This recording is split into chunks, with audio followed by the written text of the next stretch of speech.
Hi hello అందరికి. మీలో ఎంతమందికి చికెన్ కబాబ్ అంటే ఇష్టం? ఈరోజు నా స్టైల్లో చికెన్ కబాబ్ ఎలా చేయాలి ఇంట్లోనే అని చూపిస్తాను. పదండి వచ్చేయండి. ముందుగా ఒక పావు కిలో చికెన్ అయితే శుభ్రంగా కడిగి చిన్న ముక్కలుగా కట్ చేసి ఒక గిన్నెలోకి తీసుకోవాలి.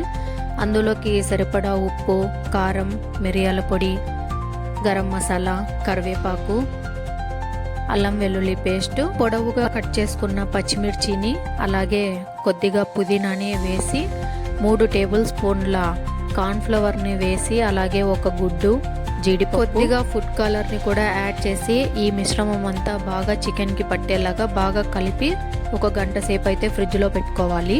1 గంట తర్వాత బయటకు తీసి మనం కబాబ్ వేసుకునే ముందు అందులోకి కొంచెం కొత్తిమీర వేసుకొని బాగా మిక్స్ చేసుకోవాలి. ఇది పూర్తయిన తర్వాత డీప్ ఫ్రైకి సరిపడా ఆయిల్ పెట్టుకొని ఈ కబాబ్ మిశ్రమాన్ని విడివిడిగా ఆయిల్లో వేసుకోవాలి.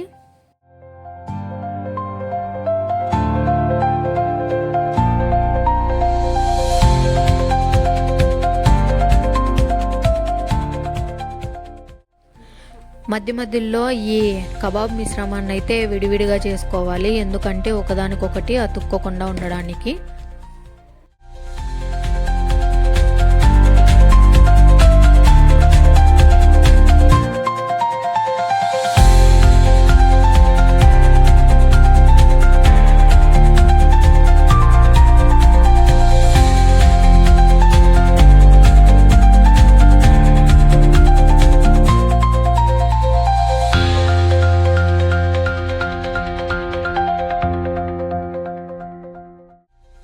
ఇది పూర్తిగా ఫ్రై అయిన తర్వాత సర్వింగ్ ప్లేట్లోకి తీసుకొని దాంతోపాటు ఆనియన్, లెమన్తో కలిపి తింటే ఎక్సలెంట్గా ఉంటుంది టేస్ట్ అయితే.